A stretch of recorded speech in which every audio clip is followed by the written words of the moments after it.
In an instant, schools became crime scenes. Newtown, Connecticut, 20 children killed in December 2012. That same year, 3 students killed, 6 injured at a suburban Cleveland high school. And in 2011, yet another unthinkable. 1 student shot and injured at Martinsville West Middle School in Indiana. All caught the attention of the nation. All drew many calls for safer schools.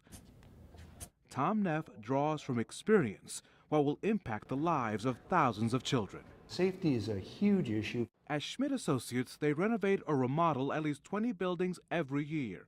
All are designed with basic building features to minimize stranger danger. You have to be safe to be able to feel comfortable to be able to learn and to teach. Neff says it's critical schools have limited entry points, just one main entrance, to allow staff to see who's approaching. There's a visual cue before there may be a panic button pushed. He also believes inside the building, teachers and administrators should be able to see what's happening in the hallways and other classrooms. I mean, if someone came to you today and said, we want bulletproof windows, we want titanium doors, we want some sort of barricades like we see outside the federal courthouses, you could design that. Oh, absolutely, absolutely. You know, there are amazing federal prisons. Besides concerns with turning schools into prison-like structures, security costs money. On average, it could cost as much as $14 to $17 million to build an elementary school in Indiana, depending on the size. That figure could double depending on the security features chosen. Design is key, but educators also spend thousands of dollars on technology to keep kids safe. For example, they use the lobby guard. Are you signing in? You must scan your driver's license for a quick background check. Scanning the driver's license. Please wait. If nothing turns up, you get an ID badge that you can wear and enter the school. If you have issues, you must leave. Schools are spending thousands on security devices. A metal door with special latches, $2,000. Bulletproof glass is $50 a square foot. And $1,000 will get you 1 surveillance camera. In a snapshot, the cost of safety in a 21st century world. Educators around the state are preparing for a situation like this. A person with a gun who walks into a school and opens fire. In this case, it was a training scenario for educators in Hendricks County. The armed gunman was actually an Indiana State Trooper firing blanks throughout Mill Creek Elementary School in Clayton. Shots were fired throughout the school so teachers and administrators could hear and see what it might be like. I think we were all surprised at the sensory overload, the sensory reaction, the noise, the volume, the smell. It's good to go through that, be prepared. Indiana State police officers are conducting Safe Schools active shooter programs in districts around Indiana. A plan is only as good as your ability to implement it. And so we're providing an opportunity for people to think a little outside the box and possibly look at solutions and then take them back to their schools.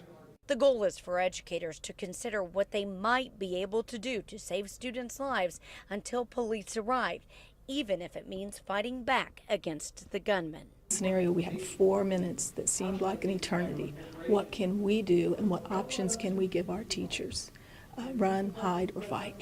In Hendricks County, this is not the end of the training. Instead, administrators say this is the beginning of programs for the future. Julie Persley, RTV6.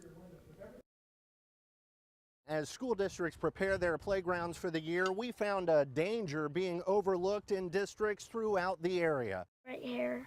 That's where it hurt the most when 7-year-old Dalen Fry ended up in the ER with this broken arm. Now he avoids the slide where it happened at his school near Greenwood. It just looked high. I mean, he's in first grade. It just didn't look right at all. Father Daryl Fry then started measuring because he searched online and found these federal guidelines for school playgrounds all over the country. The Consumer Product Safety Commission says the bottom chutes on slides like this should be 15 inches or less off the ground. But the slide Dalen fell from was 5 inches too high. He says his son couldn't even reach the ground and tumbled off. We went to 3 other schools, measured 14 slides in total, and found 3 other ones. So a total of 4 out of the 14 were above the 15 inches. He says that means other kids could get hurt. So the Call 6 investigators started measuring other school districts' playgrounds, and we found many districts exceeding those safety standards. In schools throughout the Indianapolis area, many playgrounds we checked had slides that were too high, 18 inches here, 20 inches, even 22 inches. That's the tallest one yet. And 23 inches. We have to play a little protective and make sure that he's on a safe playground before he's even allowed to play. The superintendent of Clark Pleasant Schools, where Dalen was hurt, told us student safety is top priority and playgrounds are routinely inspected. But he said the federal guidelines are not mandatory. A safety group, the National Program for Playground Safety, wants to change that, saying 16 other states now require those guidelines for slides and other playground safety must be followed. With all those other states now enforcing specific playground safety guidelines, we asked Indiana State School Superintendent whether it's time here, given what we found.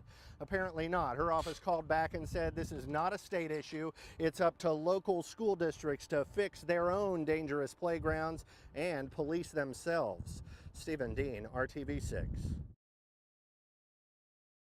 If you have children who have back-to-school jitters, healthcare professionals tell us that's very common, especially if the child is going into preschool or kindergarten. We'll tell parents to take them to the school or drive by the school to show them this is the new fun building you're going to go and you're going to play and learn new things and do arts and crafts. You may also want to consider taking your child to meet their teacher. They'll see their classroom, they'll see where their desk is going to be. They get to have a nice conversation that's relaxing with the teacher when there's no one else there beforehand. There may be more anxiety with middle and high school kids who have new lockers and changed classrooms. You can even call your school beforehand too and go and walk the path of your day with your parent to help you get acclimated to that new system, because a lot of kids get anxious about that. Left, right, left.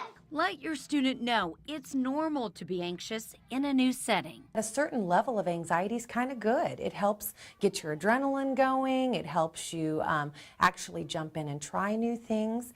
And that is very normal to go through that. Experts say school anxiety is on the rise among older kids because of pressures associated with social networking. So keep a close eye on their online activity. Julie Persley, RTV6.